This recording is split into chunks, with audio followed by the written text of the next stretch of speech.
Good evening and welcome to this evening's presentation, Voices of Young Adults Interfaith Forum. Thank you all for being here. My name is Mark Mann. I am the Director of Program and Institute for the Catholic Information Center, one of the co-sponsors for this evening's presentation. The ministry of the center offers opportunities for deeper, more reflective awareness of the faith for those who are members of the Catholic Church. We also invite seekers from other faith traditions or no faith tradition at all to discover and dialogue with us about this way of life. We're a ministry of the Paulist Fathers in collaboration with the Catholic Diocese of Grand Rapids, and I'm excited that this evening's presentation is being co-sponsored with the Kaufman Interfaith Institute, and happy to welcome Sahabia Ahmed Usmani here as the moderator of our program. I'll be monitoring the chat in the background. But let me just take a moment to introduce Sahabia to everyone. Sahabia is the program coordinator for the Kaufman Interfaith Institute. She oversees youth programming and works on arts and culture initiatives for the Institute. For over 16 years, it has been her passion to infuse diversity, equity, inclusion, and belonging into work, school, volunteer, and her personal endeavors. Interfaith Foodies, a group that met monthly to cook and eat together, along with the youth summer service day camps that Kaufman offered, were among her favorite programs. The way they built relationships and expanding understanding were inspiring, and that's certainly what we hope happens this evening. When Sahabia isn't officially doing interfaith work, she's plugging away at her master's degree in public administration, caring for her family, volunteering in the community, or relaxing with friends. Welcome, Sahabia. Thank you, Mark.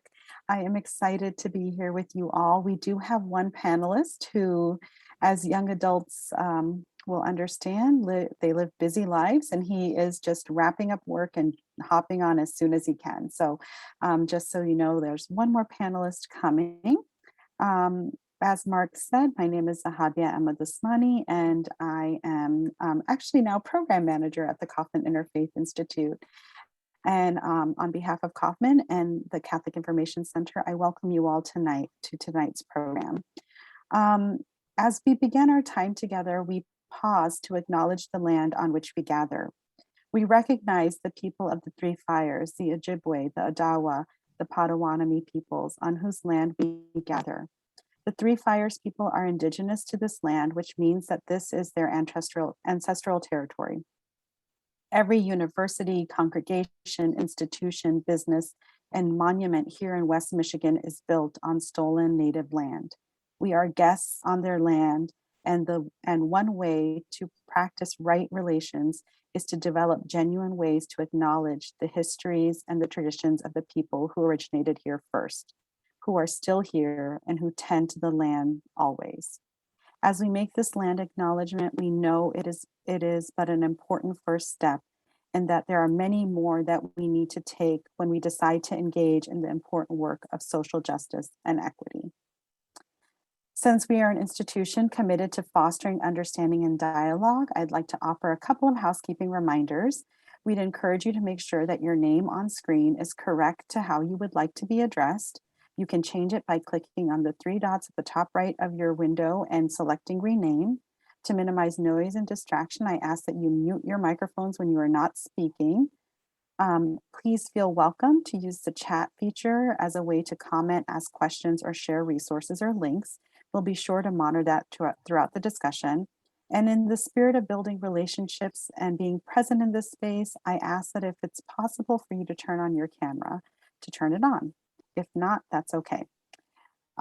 Lastly, we recognize that we come to this space with different beliefs, backgrounds, and experiences. We want to offer the following invitation to create a healthy experience together. We speak out of our own experience, allowing others to do the same. We share and listen with empathy, curiosity, and a genuine desire to learn about others. We agree and disagree with respect and kindness, mindful of body and tone and body language. And we own both our intentions of our words and our impact, the impact that they may have on others. Finally, I'd just like to say that each of our panelists is speaking out of their own experience, that they are not representing the entirety of their tradition. They are simply sharing with us how they, as an individual, practice their faith. So with that, we can jump right in. The first question I would like to ask is please, if each of the panelists could introduce themselves, share a little bit about your tradition, um, what you spend your time on during the day, what brings you joy, things like that, just so we can get to know you a little bit. I guess, Nikki, if you'd like to go first, and then we'll go to Katie. Sure. My name is Nikki Newman, and I am Reformed Jewish. In my day-to-day, I'm a registered nurse, and I also recently finished my master's degree. And next week, actually, I take my boards to become a family nurse practitioner. I also teach 7th grade at the United Jewish School, and I teach Jewish values, history, and culture. Something that brings me joy are my 2 dogs, Pavlov and Dash. They are Cavalier King Charles Spaniels. Wow, good luck to you on your exam, and thank you for taking time out to be with us tonight. Thank you. Thank you. No, it's Yeah. a good study break. Thank you. Good. All right, Katie. Neat. Yep. So my name's Katie, now Southerton. I was just married a couple of weeks ago, so that's an exciting new development in life. And I am a Catholic, practicing Catholic here in the Diocese of Grand Rapids, mostly sticking on Sundays to Sacred Heart Parish. And that is something that I may go to different parishes for different services, but it's all the same faith, and that's a really beautiful thing about the Catholic faith. I am a veterinarian practicing down in Byron Center, Michigan. So way to go, healthcare workers representing here. So that is a very good, challenging position for me. I get to work with both people and animals, which are great. I sometimes do some relief work for Paws with a Cause, is a organization that raises service dogs for people with disabilities or impairments, and raised one dog named Ambrose. He might be an electronics detection dog soon, so we're excited about that. Other things about me, things I find joy in, everything outdoors, hiking, backpacking, swimming, things like that, running, and going to farmers markets. That's something I really enjoy doing, all the fresh produce, especially this time of year. It's just a beautiful, just spread of what especially Michigan has to offer.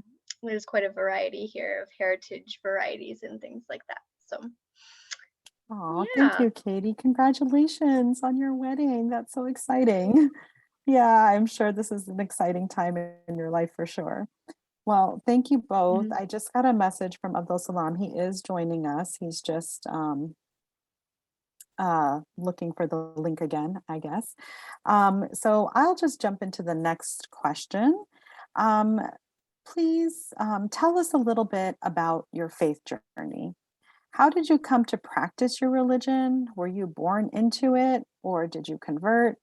How has this changed from childhood to adulthood? Why don't we, okay, go ahead, Nikki, you go first. Oh, okay. Yeah, sorry, I forgot that I had to call on you. Yeah. No, that's okay. So I grew up more or less non-religious, but I grew up in Hudsonville in Ottawa County, and it's very heavily, very predominantly evangelical Christian. And from a pretty young age, I knew that I just kind of didn't fit into that tradition.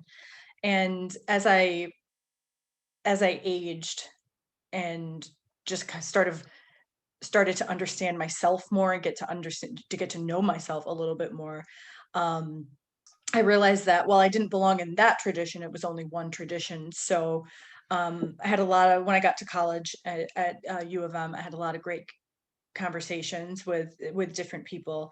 And I remember when I was a sophomore, I was talking to a friend of mine, and I said to him, I said, look, I don't think I'll fit into any faith that doesn't either allow me or even encourage me to argue with God.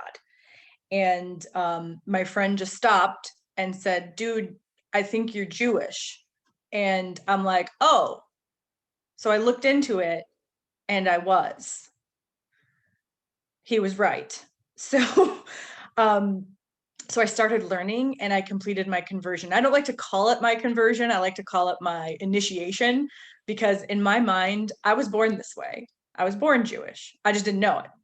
So I finished my initiation in about 2007, and I've just been at Judaism ever since. Oh, that's so fascinating. I think a lot of the Muslims I meet that in the West we call converts actually say they're reverts, because they feel like, I guess, similar to what you do, about like they're reverting back to what they've always been and what they Yeah. identify with. So Yeah. that's really interesting. Thank you for sharing your journey, and interesting to know a little bit about growing up, what it's like growing up in West Michigan. Abdul Salam, welcome. Thank you for being here. I know you just got off of your shift. Sorry, Katie, is it okay if he introduces himself before we jump into you? And then we'll just tackle maybe both the first and the second question together. Abdul Salam, just share a little bit about who you are, and then also about like how you spend your time. And then the first question is a little bit about your faith journey. So if that's okay, we'll have you introduce yourself. Cool, very cool. Sorry to steal the spotlight from you, Katie, but yeah, no. So my name is Adel. Abdussalam Abada is the correct pronunciation. So I'm an Algerian American Muslim. So yeah, so that's really how I would, I guess, describe myself. But you know, it doesn't stop there. You know, I'm a student. Like Zahabi had mentioned, I just finished my shift. So I'm currently on a rotation, a pharmaceutical rotation here at Meyer. So yeah, so I just got out, and it's long shifts, you know, especially with COVID and stuff going on right now. It can be kind of, you know, it can feel like a lot, but honestly, I enjoy what I do, being able to help people out. But yeah, in terms of how I spend my time, you know, outside of, I guess, being a student, you know, I work as a pharmacy intern at D&W, so it's kind of more of the same, really a retail pharmacy setting. So kind of getting, you know, that hand-to-hand clinical action with patients. But then beyond that, more personal level, right? You know, I'm a practicing Muslim, so you know, I pray, I fast when it's time to fast and things like that. But on a lighter note, I enjoy exercising. I love working out. Sort of like weight training. I love playing sports, right, with friends and family. I'm actually, you know, I'm kind of sad. My softball league ended pretty recently, so I'm usually in a softball league in the summers. And then I also like to play basketball and soccer with some friends and family, like I mentioned. But yeah, and overall, just spending time, you know, spending time with loved ones. I feel like, especially, I don't want to dive too much into, you know, more topics, I guess, but you know, especially with COVID and quarantining and things like that, being able to spend time with family and friends was nice for me, and you know, just being able to watch shows and whatnot. Like I'm currently watching Hell's Kitchen with my little sister Miriam. So yeah, so that's really in a nutshell what it is to be Abdel, I guess. Can you share a little bit with us about your faith journey? Yeah, absolutely. So yeah, so you know, I was born Muslim. Both my parents are Muslims. My siblings are Muslims. So you know, I kind of got that exposure at a young age. But being, you know, when I was a child, it's a lot different, I feel like, than it is today. And I feel like a lot of people would agree with that, right? In general, with beliefs and religion, you know, you sort of as a child are kind of like just, you know, in a way, just listening to your parents, right? Or like, you know, listen to whatever they say. It's, you know, you grow up in their house, so you're going to do what virtually they tell you to do. But growing up, right, especially in you know, like our Western society, you know, you're kind of have to, you know, because Islam is not really the majority, right? You sort of have to make an active choice, and to actively choose to worship and practice the way that you practice. And so I think for my religion and my journey, it was really just about, I don't even remember specifics, probably sometime late middle school, early high school, where, it just kind of hit me where I was like, that's it. I mean, now I'm praying 5 times a day, not, because my parents forced me to do it, right? But because, that's something that I personally feel fulfilled when I do, and I've lived by myself, right? And so that's definitely a setting where, I feel like a lot of times people in college, that's really what makes or breaks you in terms of faith, right? Like you're going to go out, you're going to do what you want to do. You're not on some set, timetable or schedule to, do whatever it is you believe in, and so that's kind of like a way to really figure out what you believe in, right, and how you believe in it. And so for me, that's really been my journey here growing up in the US. Thank you so much. Katie, will you share a little bit about your faith journey with us, please? Absolutely. So as I introduced earlier, I'm part of the Roman Catholic faith tradition. And I was born into it, as we say, a cradle Catholic per se. And both of my parents were Catholic, at least by the time I was born. My dad came from more of a Reformed tradition, but my mom's family is a big Polish Catholic family, so very strong ties to the religion there, both culturally and just as a religion. And many aunts, uncles, extended family still practice, but there's various levels of how extensive people are, religiously practicing the faith.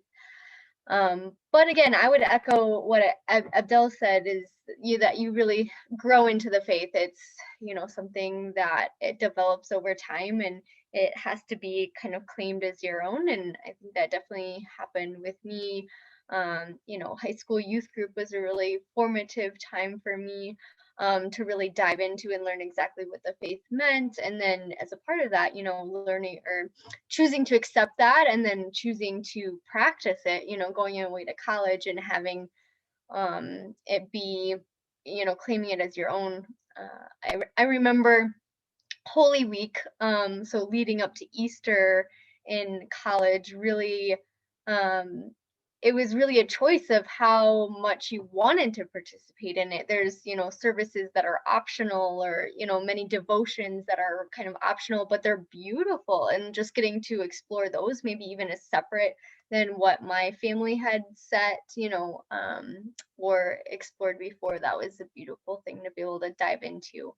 And just growing in community with other peers, I think that's been a really important part of it as well, is growing into that faith community that's supportive. And it's not just your family that can be supportive of it, but friends, are also a good way to challenge and help you grow in your faith too. And I've had that a lot. I've been blessed to work with Mark, and there's been some programming through the Catholic Information Center, that have helped us learn how to be better leaders as a part of our faith. And there's just a lot to grow out and learn, branching out, as we all mature in our faith. We all have different, I think, stages of growing that we go through, no matter what faith tradition we come from. So yeah, that's a great summary of everyone's experiences. So fascinating that we have 2 that were born into the religion, another person who, found the religion they were seeking, or that was always them. Yet you each sort of shared this moment of sort of the recognition of like, this is me, this is who I am, which is just incredibly powerful. And I think a lot of people of faith would identify with that for sure. So I'm going to take us on to the next question, which really pertains to COVID. And I just think, like, how can you have a panel with you wise young adults and not talk about, how did your faith help you cope with experiencing COVID? What lessons did you learn about how we should proceed as an individual or as society? And even a little bit about if it maybe made you change your outlook on big philosophical things that we think religion helps us address, like did it change you? How did it change you? And so maybe we'll start with Katie on this one, and let her go first, and then go backwards to go to Abdul, and then to Nikki. Absolutely. Well, certainly, I think all of us are in kind of healthcare settings, ironically. So I think a lot of us, maybe we weren't so much virtual when the rest of the world was. So it was kind of maybe some of us were still there in the battlefield, as it were, dealing with all of the upheaval. I don't think my work hours were cut necessarily, besides I was put on furlough for a brief month. So that was a time of being able to have much more, especially quiet and silent time to myself, and to have that for prayer and meditation, which was beautiful. And just to really prioritize, that faith is, the building block of our lives. To have that as priority was a good, refreshing thing. There was some portions in which, our churches weren't providing services in person. And so that was a challenge, especially for us as Catholics, where it's so important to have the sacramental of the Eucharist as something being in person, because it's such an intimate union, and not being unified physically with the Eucharist was something that was very different to have to wrap your mind around. But just taking advantage to the fact that, believing that our God is all powerful and beyond even, this experience that we've, had created. And even though we might have to have some space away from, what we perceive as like the best form of our religion, right, at its truest, highest form, that the Lord could still work through all of that, was a really beautiful thing, that like mysteriously he is still able to, be beyond all of what we can construct or imagine. So that was really beautiful, just to see the Lord working still through all of it. Yeah, and I would just echo, that the silence was the biggest thing, just returning back to more prayer and meditation in our world that's just so fascinated with go, go, go, and taking a step back and saying, oh, and even in Catholic communities, so many opportunities and groups and people to meet. But sometimes it's that doing all the things doesn't matter. It's, doing what the Lord has ordained for me to do each day and being faithful to that is what's important. So just kind of prioritizing and thinking about where is the Lord really truly calling me to be each day, and not what I want to do, has been refreshing. And yeah. Thank you for sharing your experience. Mm-hmm. Abdul? Yeah. Okay. So yeah. So mine was pretty interesting. I think I feel like it's been a roller coaster, right? I mean, so I'm dating back probably, right when it began, right? February, March time. So I was actually in my second year of pharmacy school. So I was up in Big Rapids, and the way pharmacy school works at Ferris, we're up in Big Rapids for 2 years, and then we're in Grand Rapids for 1 year, and then rotations can be anywhere. And so I live in Grand Rapids, so I enjoy being in Grand Rapids. So, it's kind of weird because when it hit and it started, everything went remote. And so I went home and, I enjoyed it, right? I didn't, a lot of us did, and I grew up in a big family. I've got 5 siblings. So, it was really nice kind of just it felt like, as Katie was saying, it was almost like a refresher, like kind of taking a step back. We're literally forced to quarantine and not go out and stuff. And, it like Katie was saying, like you have time to meditate, but also spend time with loved ones and stuff. And so I really enjoyed it in the beginning. Right. But, then comes the reason we're all quarantining, right? So then towards later in that summer, I actually ended up getting COVID. And I wouldn't say it was, I don't want to think it was out of irresponsibility, but in a way it was, right? And so I ended up bringing that. Like I said, I live in a big family, right? So I bring that home, and everybody now, like, this time of refresher, relaxation becomes, like a very hectic time. So I'm quarantining very hard in my room, and I just remember my mom was really scared at this time, and I was really worried for her, just because, yeah, I mean, it hits people differently, and so I was fine and I had mild symptoms, but my dad ends up getting it, and my dad's in, mid 60s, and so for him it was a little rougher. Thank goodness it wasn't anything too bad, alhamdulillah. But at the end of the day, that was I felt responsible, because I put my family in harm's way by just one night of irresponsibility. So so then you kind of start, for me it started kicking in, and once again so I'm last September, right? So about a year ago, and now school's kicking back up, everything is remote. And so now it's starting to become a struggle because, this whole long extended vacation is becoming a reality, and you're just like, it's very difficult to learn in a remote setting. I'm sure you guys are well aware.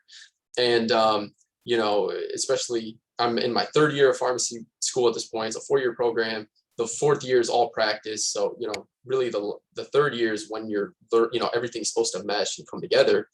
And we're at home for it. We're not in the classroom. We're not really learning.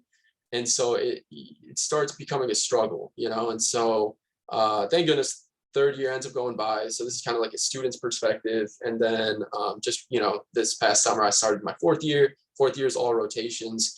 And for me, I think that was really, really difficult because my first rotation was at the Holland Hospital, and you see the effects of COVID. Like, it's, for me, I got lucky. I got mild symptoms. Other people, 10 years older than me, I'm 26 or 25. I mean, in their mid 30s are literally on their deathbeds, and I got to see it firsthand on rounds. And it's just something very scary. And, it just puts everything into perspective, because at that time when I brought COVID into my house, I didn't even understand, the detriments of it. And you're really just left with your faith, like what you believe in. I mean, we were praying, and like I said, thank God, everything was okay. But it really puts everything into perspective. And for me, I just, my biggest, I guess, outlook on it was just, like, really cherish the time that you spend with your family, because you really don't know, like, how quickly and easily and really how vulnerable it is. So yeah, that would be my experience. Thank you for sharing. We're so glad that you and everyone else are okay in your family, and so much appreciation and gratitude to all you healthcare workers. Like, that's just, I know it's not easy right now. So Nikki. So I guess I'll start by just kind of sharing, my view of how my Jewish community kind of dealt with things. The first thing we did was fight, because it's what we do. We argue. We have some people who want to go, who want to be in temple for service. We have some people who want to stay at home in a bubble, and we have to argue and find something that works. But I think on the whole, I think my temple community did a really great job balancing that, getting Torah out to people, getting services out to people, but also keeping everybody safe. And what I've noticed, as a teacher of 7th graders, the kids are being really, really brave and really, really resilient. And that's made me really proud to see. And we mask up, we mask up, and we roll on. So insofar as that is concerned, I've been really proud of my community. Just kind of getting things done and keeping going insofar as we're possible, but still trying to keep everybody safe. And I kind of piggyback off what Abdel was talking about. I think for me personally, a lot of my experience of COVID is in the view I've taken on humanity and watching the world change over these last 18 months or so is really been shaped by my work as a nurse. I work in the hospital, and I will say that I didn't get any days off, and nothing changed for me at work other than now there's COVID. So I kind of went through all of the stages. It was really weird watching all of the stages progress in the hospital. Like I was there for the cloth masks. I was there for the double mask. I was there when we didn't have N95s and I had to put my N95 in a bag and have it cleaned. I've been there through weekly policy changes as it's a novel virus. So we're learning more about the disease. What I've chosen to do personally is just to take it one day at a time and kind of honor my feelings and how I'm feeling in that moment. If I want to cry, I cry. If I want to rage, I rage, and I feel like that's more or less been working for me. And to date, I haven't found anything in the Jewish liturgy that tells me I can't do that. So I'm hoping it's cool. I'm hoping it's kosher. And I think for moving forward, I think, taking it one day at a time seems to work for me. So it might work for somebody else. So could be a way to move forward. I don't know. So much wisdom, and so much like truth in that, because what else can we do, right? We really don't have a choice. So I guess that is a wise way to move forward. Thank you, Nikki. So kind of expanding our lens out more broadly, our world really just seems like such a turbulent place right now. There seems to be a convergence of crisis after crisis. We have George Floyd, we have a global pandemic, we have political polarization, we have these worldwide natural disasters, struggles for equity and human dignity. What are some of the practices or virtues from your tradition that can guide us as we try to be the best neighbors that we can be? Why don't we start with Abdul this time, and then Nikki, and then Katie? Yeah, absolutely.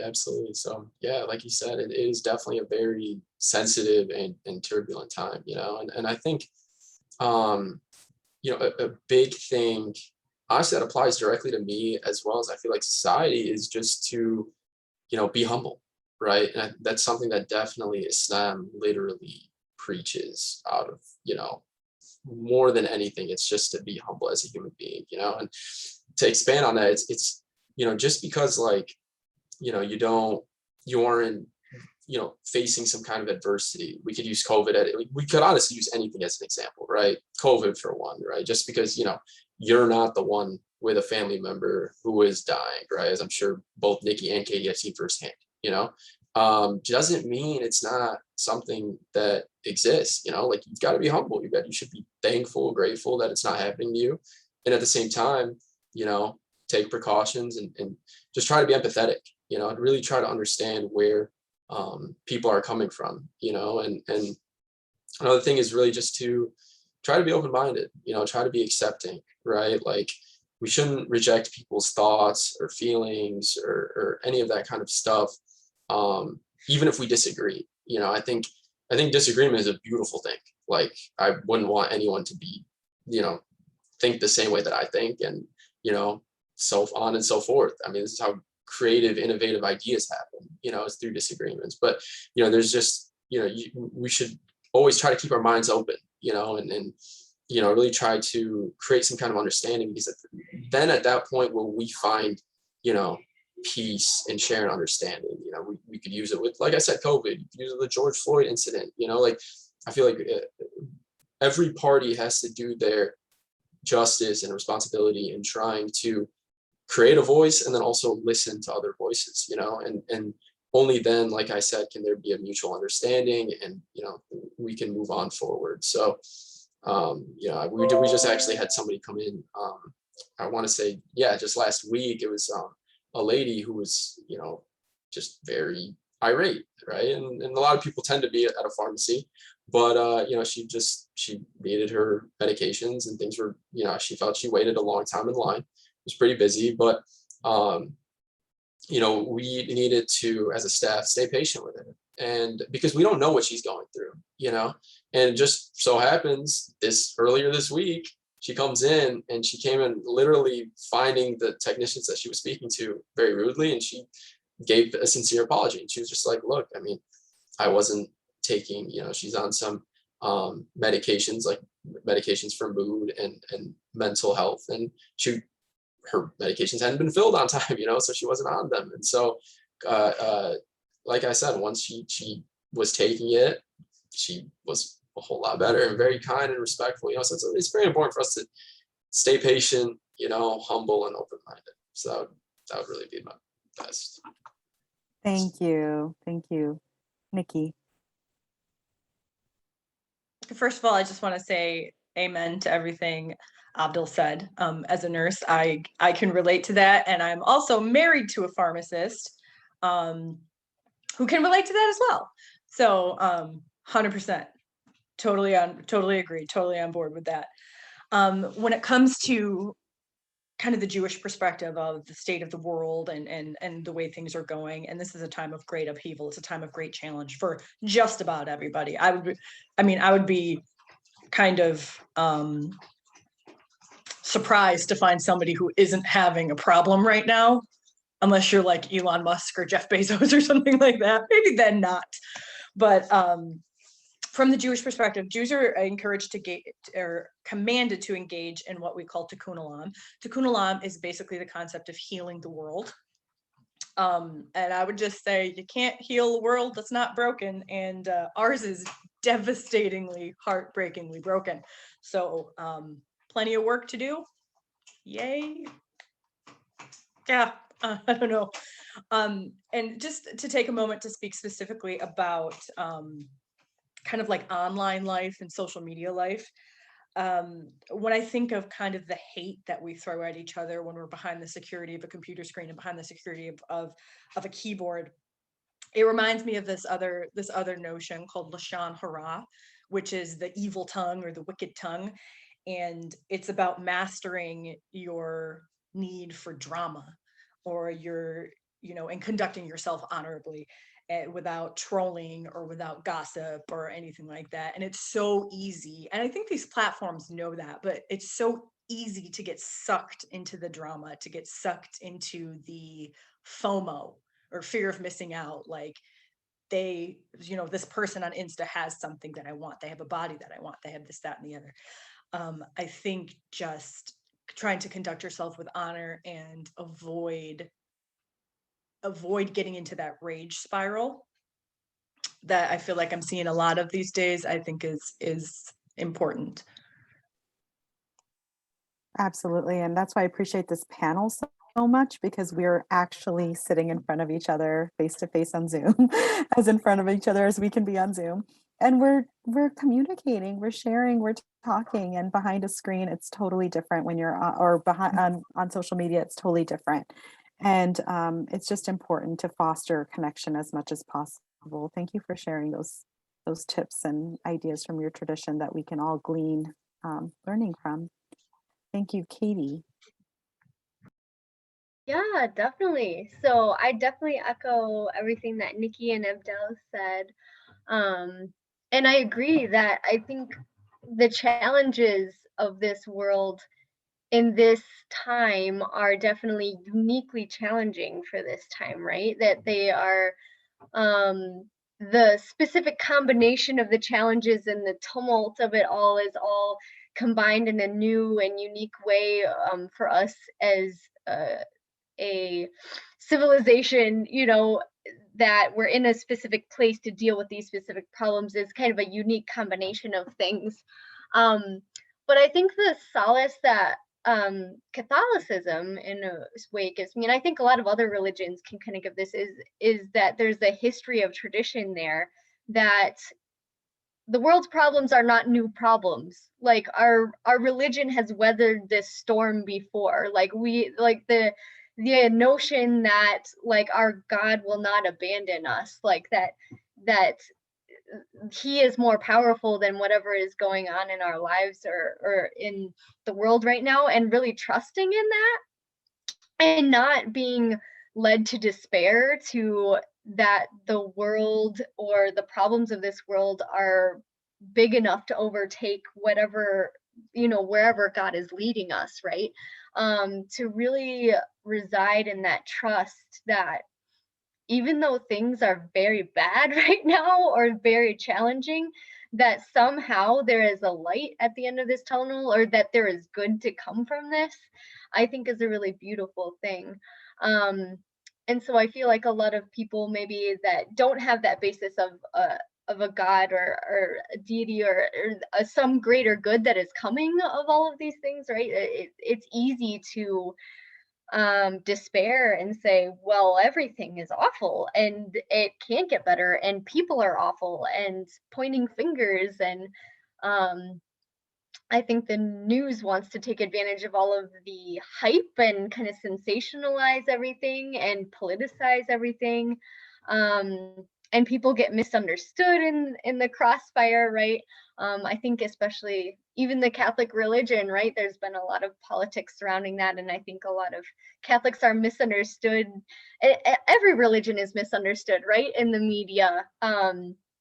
But that we're, maybe too strong-armed or strict or not accommodating or understanding to certain social issues, when in fact, like, that there's a greater truth maybe there that everyone isn't unearthing yet, that like we really do care and love for people and want to love them to the fullest ability. It's just maybe that's not fully fleshed out or listened to or understood. Yeah, so I think that's kind of interesting in that, everyone needs to return to the sources of truth in their own faith that really truly point towards, the greatest love of another, of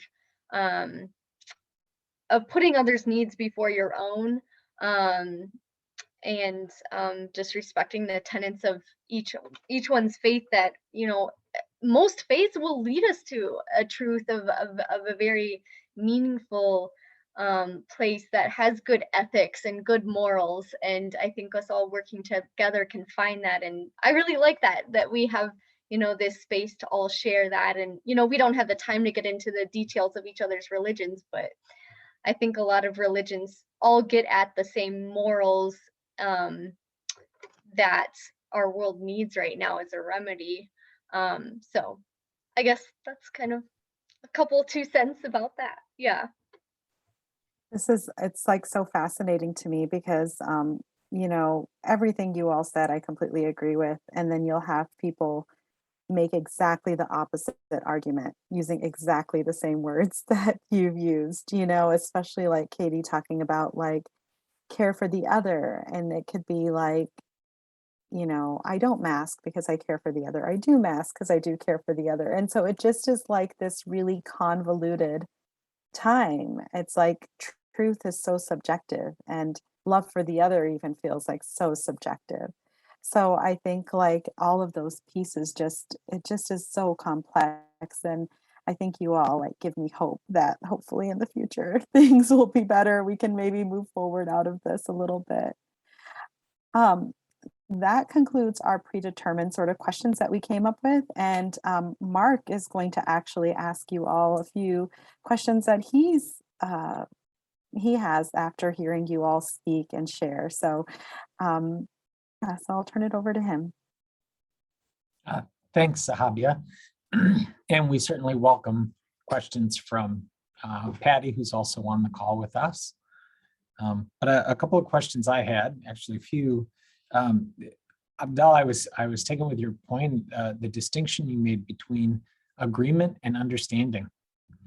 That we don't necessarily need to be in agreement with one another to understand one another, if I understood you correctly.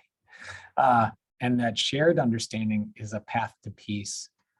And I wonder if Nikki or Katie have any comments on that. And then also, in addition to that, for all three of you, What do you think are some of the basic building blocks for fostering shared understanding?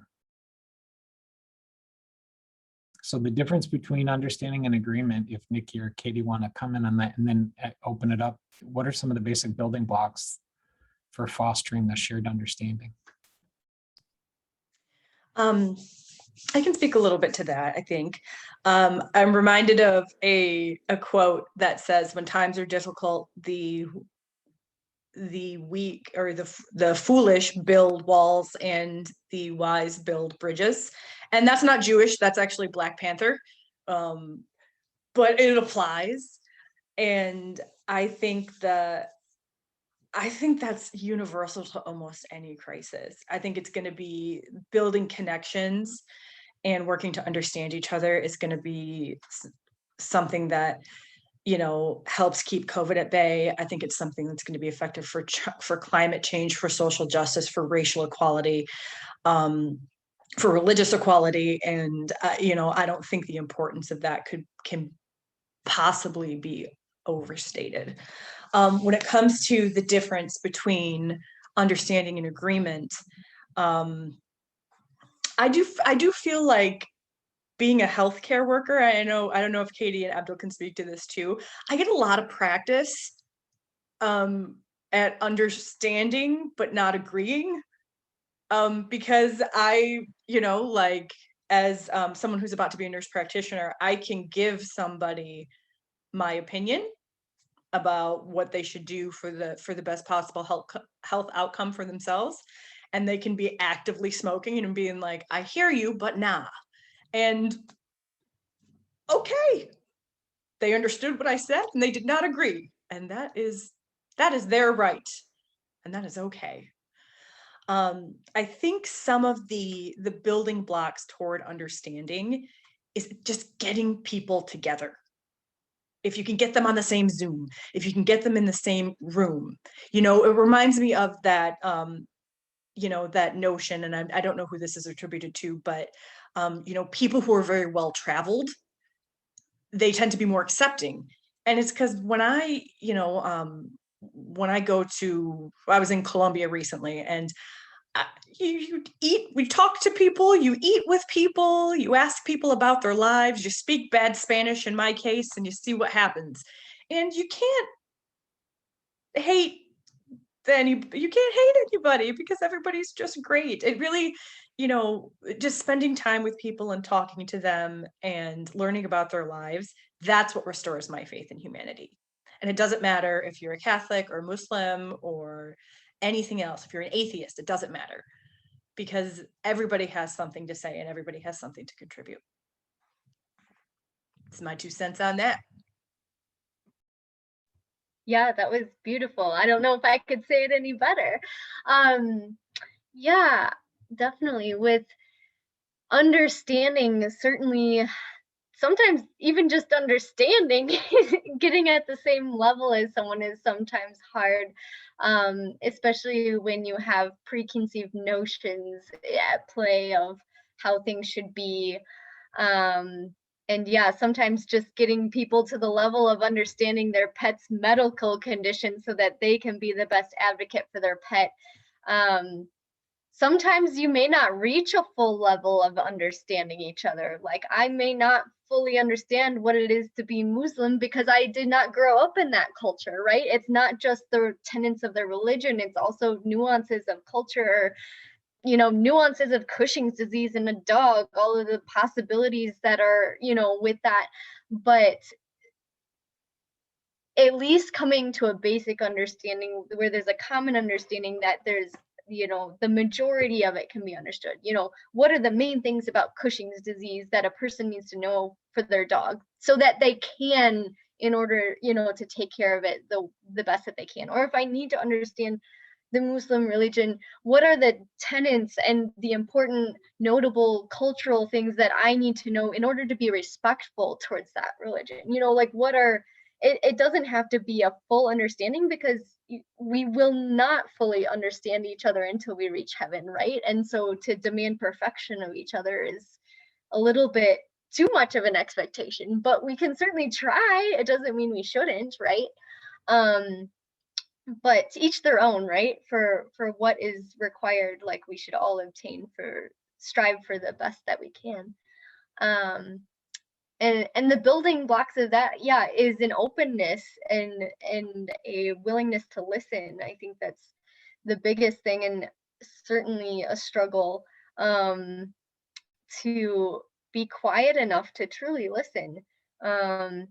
Because people will talk, people will share, and that's sometimes the hardest, especially when it's not a two-way street. Sometimes there's one person more willing to listen than the other. Yeah, I guess that's how I'd speak to that question. I hear an element of grace in everybody's responses, like the grace it takes to take a step back, and Nikki, in your case, to speak the bad Spanish and to just roll with it, and Katie, in your case, to like understand that there's more to a person's religion that you may not be able, they may never be able to tell you, that you just may not get it. And Abdul, in your case, the patient who you just had to, like, you know, take a step back with and be like, you know, there's something we don't know that's happening with this person. There's always something that we don't know happening with people. That's so necessary in our world right now. And I think all of our traditions definitely speak to that humility that it takes to have grace, for sure. Those are beautiful, beautiful responses. I learned so much from you all. And Katie, I just wanted to say I'm sorry for staring off into the distance, but you got me thinking about canine Cushings. So I was like, I wonder how that works. Oh, hypoadrenocorticism or hyperadrenocorticism. Yeah. Yeah. Like, We could talk about that some other time. I'll be on I the think lookout. I have before 2 dogs. everyone- I'll be on the lookout for that. I'm on the lookout for that now. We are not on my watch. We did not set this up with all medical people, just so everybody knows. This was not set up this way. I was surprised to find out what everybody did. So, Mark, I didn't know if you had any more questions. Oh, sure. Just first. Oh, and of course, I'm sorry, and of course, Patty as well. Oh, yeah. Hey, I just appreciate, I always know I'm on a call with young adults when either MCU or Hamilton gets quoted. So thanks for the shout out, Nikki. And Nikki, you had shared earlier about taking things just one day at a time and honoring your feelings. And I really appreciate that. That resonated with me. And I wonder how other people have received not only you being more honest with yourself, but then also with them. And maybe if other people want to comment on that as well.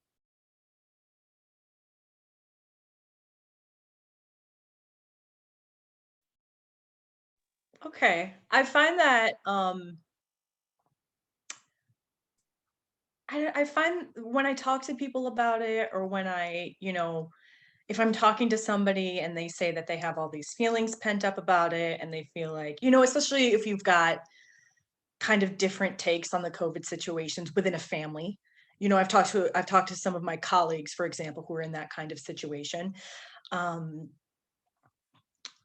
You have to have space for your feelings in that, because you're experiencing you're experiencing multiple different kinds of discomfort in that moment. You're experiencing the fear and uncertainty that we all are, but you're also experiencing that dissonance, that tension, maybe inside your marriage, maybe from an adult to their parent, and I think it creates another level of discomfort that needs to be addressed. And I feel like, I've talked to a lot of people who are like, suppress, suppress, suppress. And I was like, no, you don't have to do that. You don't have to yell. You don't have to, you can understand, like what Adel said, you can understand, but not agree. And you can do that by just being honest. And that's another way to honor your feelings, but also just to take it one interaction at a time, one phone call at a time, one awkward turkey dinner at a time, like whatever you got to do. I think that it's when I talk to people about it, I feel like it's pretty well received. And I feel like a lot of people are where I'm at. I don't feel like I found something new and revolutionary. I feel like it's time honored, time old. And, a lot of people are kind of there with me. I kind of connected back to what then you were saying about the and forgive me, that it was the Hebrew, the phrase in the Jewish law, lashon hara, how is it pronounced? Lashon hara, it's the evil Hara. tongue or the wicked tongue. And about mastering your need for drama, but that also calls then conducting yourself with honor. And we're talking about honoring our feelings, but it sounds like there's a little bit of a distinction there, that honoring your feelings is not the same as treating others disrespectfully, not the same as just because I'm being honest with you doesn't also give me license to whatever all over an online platform. Do you want to say more to that? Sure. I feel like when it comes to our, like our online life, we can get addicted to the drama, or we can even get addicted to the rage. If you go on boards that only, validate your opinion on a topic, you're seeking, it's a selection bias. You're seeking out things that confirm what you already believe. And if there's negativity in that, you just spiral. And it, psychology shows us that you get a benefit for that in terms of like dopamine and stuff like that. So it becomes addictive. Like food can be addictive, or a drug can be addictive. I think it's important to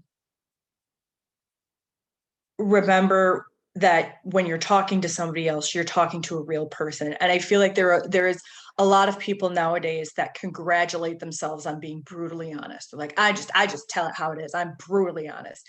And, again, it's a quote. I don't know where it comes from, but it's that a lot of people who are brutally honest are more interested in the brutality than the honesty.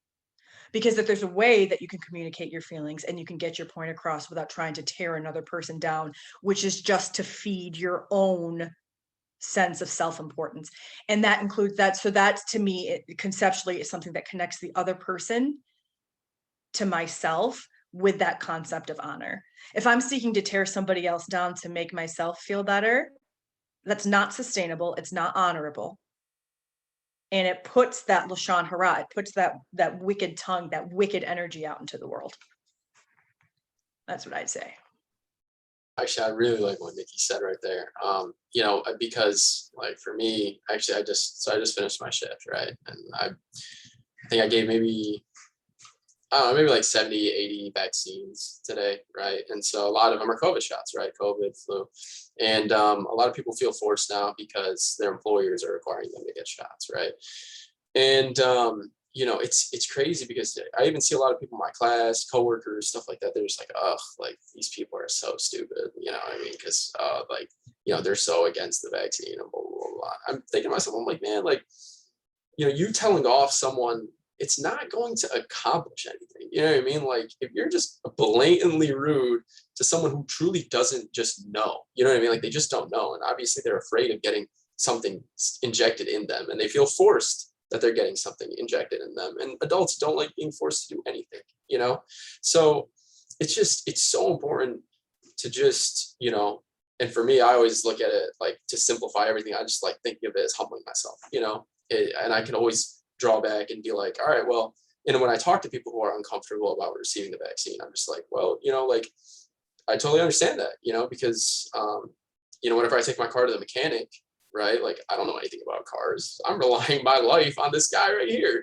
who's literally just sitting at the corner, probably smoking a cigarette, like, yeah, your car will run, like it's like that's what I'm relying my life on, and I have to have faith, I got to believe that this guy knows what he's talking about, and he knows what he's talking about. So I keep coming back and forth, So I feel like that, back to what Nikki was saying, really back to Mr. Mann, what you were referring to for creating that mutual understanding, it comes down to just being able, like what Nikki was able to do when, she speaks Spanish poorly, like for some reason, nobody's just going to go on her and be like, oh, wow, like this person doesn't know how to speak Spanish. She must be, like an idiot. I don't know, right? Like nobody's going to say that. Like people are going to be patient with her, like, and she's completely humbled and open-minded to be like, I don't know Spanish. You know what I mean? Like, teach me Spanish. Let's have a great conversation. I know nothing about your culture. Let's have a conversation, And I think with that mindset, people tackle that mindset and kind of throw the arrogance out the window, right? Like, because for me, okay, I've been studying pharmacy, right? I'm in my 4th year. I'm not going to say I know more than, you know, a lot of other people. By no means do I know more than a lot of other people. I know less than a lot of people. But at the same time, if I didn't learn anything within these 4 years, I'm just a terrible student.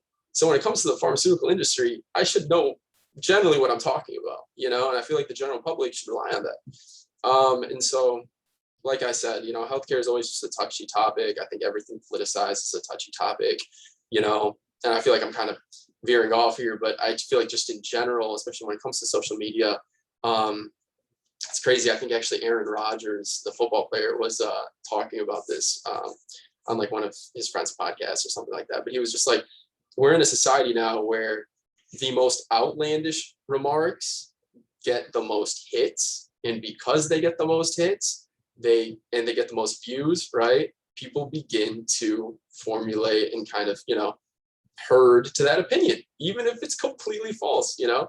So yeah, that would be my 2 cents on the whole subject. I feel like we migrated a bit.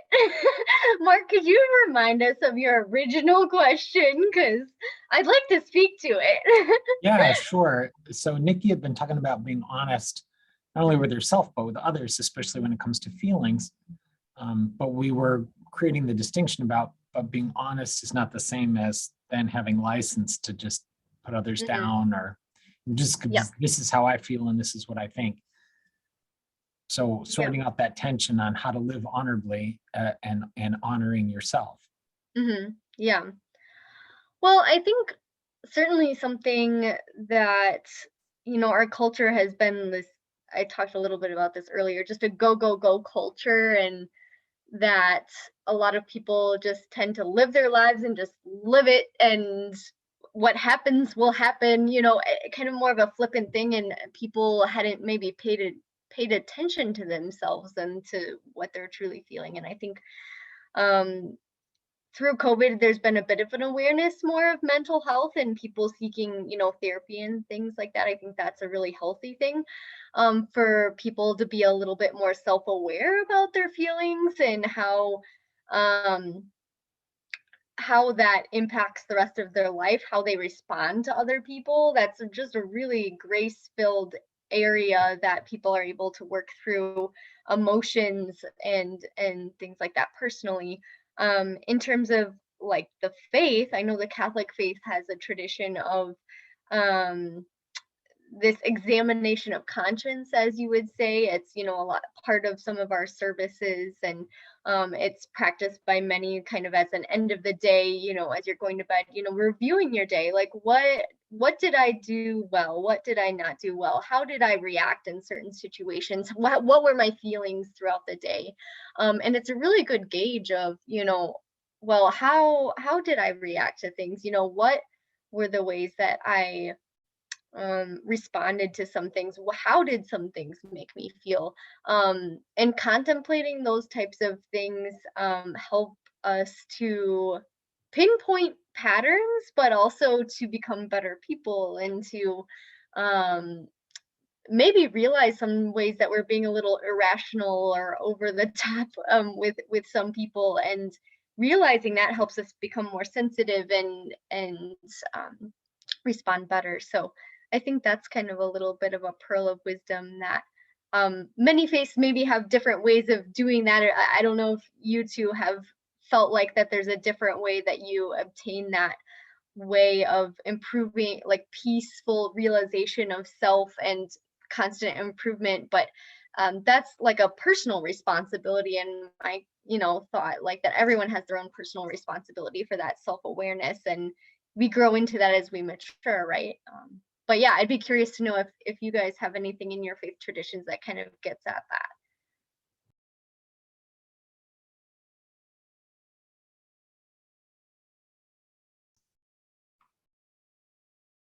Yeah, Nikki or Adel, do you want to speak to that? Examination of conscience or consciousness? Or... I feel like one of the things that I teach my seventh graders is that, you know, Judaism is it's a practice. You practice Judaism. It's not just something you believe. It's not just a faith. It's something you practice, and practice means action. So an inherent in action is mistakes. Anytime you're moving, anytime you're doing something, there's going to be mistakes. And so I feel like there's an inertia within Judaism to keep moving.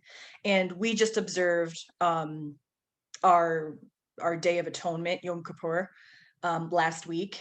And what that holiday is it's atoning for the sins of the past year. And we recognize the sins that we've done as individuals, but we also recognize and seek forgiveness for the sins that we've done as a community, as a Jewish people, as a congregation. And so I think just to talk to that sense of introspection and reflecting on the deeds, good, bad, ugly, and otherwise, for all of these actions that we do as we're practicing Judaism, I think there's, that notion of atonement. And in between Rosh Hashanah and Yom Kippur, there's 9 days, and they're called the days of awe. And what we're supposed to do in those 9 days is we're supposed to, as individuals and as a community, go out into the world and atone for the wrongs of the past year. So, I might talk to my mom and say to her, there were some times this year when I didn't listen like I should. There were some times that I could have picked up the phone, but I didn't. My husband and I always talk to each other during those days of awe and talk about, times where we missed the mark with each other, or where we were petty, or, this, that, and the other. And so I think that's where I see that within Judaism. Yeah, and I feel like in Islam, this, because of all the practices that we do, right? Praying 5 times a day, fasting, we have the month of Ramadan in general. And throughout these periods of time when, you're pushing your body to its limits, it's a time of reflection, and I feel like, especially in Islam, there are many, many times. I mean, you could literally voluntarily fast Mondays and Thursdays. I know my parents do, right? And the whole idea behind fasting is, like I was saying, right? Like, without, if you're virtually fighting all of your desires, I guess. And when you put yourself in that position, you start reflecting on a lot of things that you might have done wrong, you might have done well, things that worked, things that didn't work. So I think it's very deeply embedded in the Islamic religion. So yeah. Thanks. I just want to check in with Patty if you had any questions or comments or insights. Can you hear me? Yes, go ahead. Okay, great. I'm sorry. You can't see me, but I'm very much here. And it's just been so wonderful to be a part of this and to hear everybody's different backgrounds. And I'm on this call because I mentor teen moms in the Grand Rapids area. And I just been through a lot of training with cultural diversity, and just trying to, continue to step out of my comfort zone. I've grown up Catholic, and just to get a better understanding of all the cultural differences.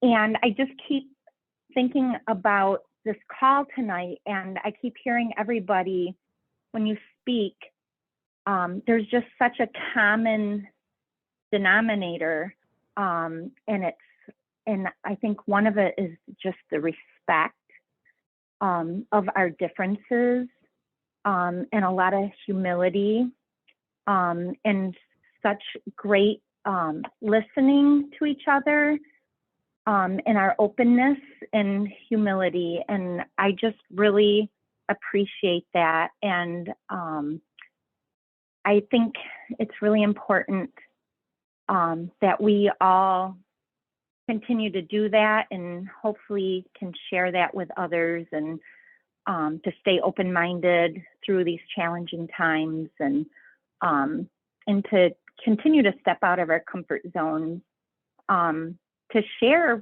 so much of wisdom. Like, everybody has so much wisdom, and I just feel like we need to keep the conversations going, we're all deeply rooted in God's love. And boy, do I feel this on this call tonight. So thank you for that.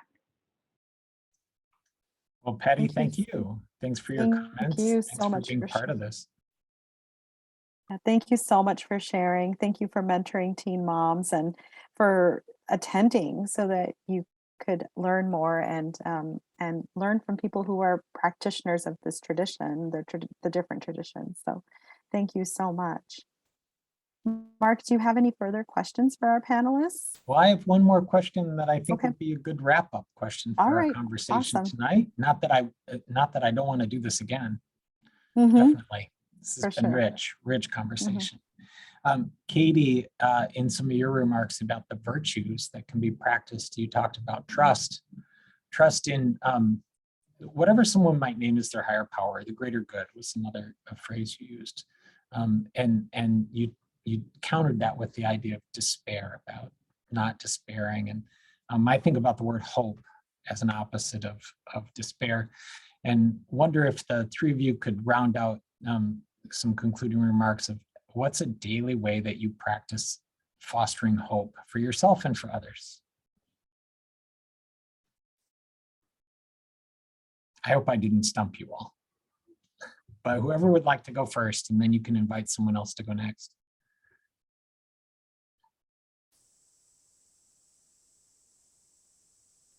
I can go first. I think one way I practice the virtue of hope is that I always try and see the good in someone. You know, I don't try and, rush to, I mean, we're all good at assuming things about other people, but I always try and wait and see how a situation pans out before rushing to make a conclusion about someone.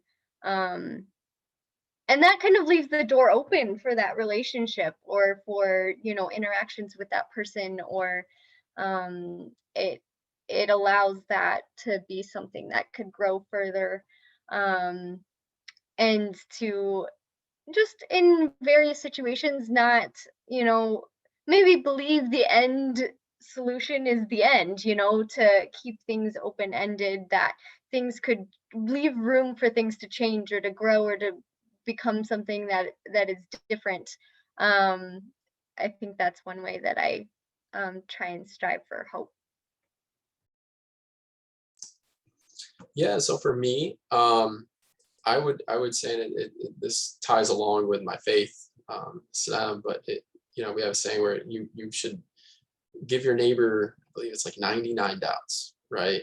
And in a way, that in a nutshell, you're hoping, right? You're hoping through giving them doubt, or a doubt, right? You're pardoning them from however somebody did you wrong, by doing that on a daily basis, and me really trying to wrap my mind around having that mentality to whatever and anything that I tackle in life, if it deals with another person, something happens, right? Some shortcoming or whatever the case may be. I relied on someone to do something, it didn't work out.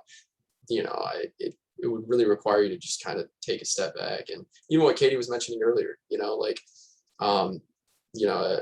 reflect, right? And just take a step back. Hey, like something must have came up in this person, for this person to not be able to have done what so-and-so did. And a lot of times the truth comes out, and sometimes it's positive, sometimes it's negative. But I think, through having that hope and allowing that to guide us, right? I feel like humanity in general and society, we're in a much better spot, Nikki. I agree. I agree with what Adel said. And I also, one of the things that I have to remind myself of to be able to find hope is that it's okay if the hope starts small. It's okay if it's just a little hope, because if I'm going to be honest about, because there are some days that I miss it. There are some days that I don't feel hope. And there are days that I feel despair. And letting those feelings land and letting myself have them kind of goes back to that concept of honoring myself and giving my feelings room to breathe. But when it comes to hope in particular, because that's a great feeling, and it's a mutually reinforcing feeling when people can find hope together. I just try to find something that's small. So something that gave me hope today is that Adel gave a bunch of vaccinations. That gave me hope. It really did. I'm going to use that for today. I love it. You're welcome. Thank you. Well, you all gave us hope today. I mean, just hearing your responses. I love that last question that Mark asked about hope and despair, and just not like Katie, you bringing that up about just not sitting within the despair and finding the hope every day is just so important for us, especially today and these times. I don't know if you have any closing things to share. I just want to thank you all for being here, and thank you all for letting us record this so that it can be shared far and wide, and other people can learn from your wisdom as well. Thank you, Zahabia, and thanks to the Kaufman Institute for co-sponsoring this event with the Catholic Information Center. Thank you, Nikki, Adel, and Katie for I will echo the wisdom that you shared here with us tonight. For our viewers, if you want to connect either with the Catholic Information Center or with Kaufman Interfaith Institute, we invite you to check out our social media pages on Facebook and Twitter, YouTube, as well as our websites. And if you haven't signed up for either organization's newsletter, they're free, and we invite you to do that. Zahabia, can you remind me, it's a weekly newsletter that gets sent out? Yes, it is. And I will put our website into the chat right now. Great. I know I've always appreciated when I get, especially some of the videos that get sent out, the inspirational videos, just taking a pause on a Friday afternoon with the Kaufman Interfaith Institute. And with the Catholic Information Center, we send out a weekly newsletter that includes articles as well as video, as well as upcoming classes.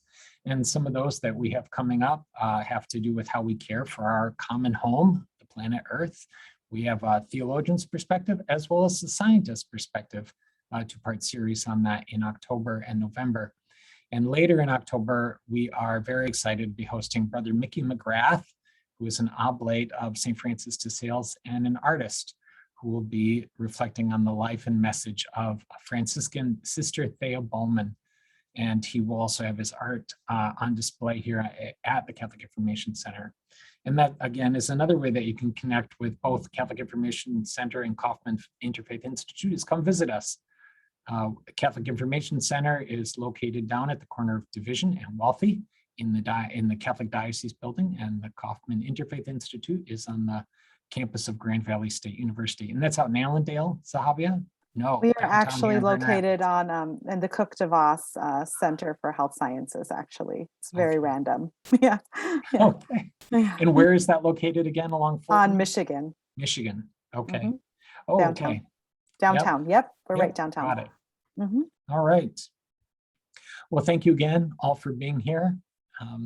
Certainly wish you all a good night, a pleasant tomorrow, and a hopeful future. Let's all lean into a preferential option for a beautiful future together. Thank you. Good evening. Bye. Thank you all. It was a pleasure meeting you. Nice meeting you Yes, all. it was a pleasure. Hopefully we'll see you again sometime. Yeah, I would thanks love for having me. that. See you later, guys. Bye.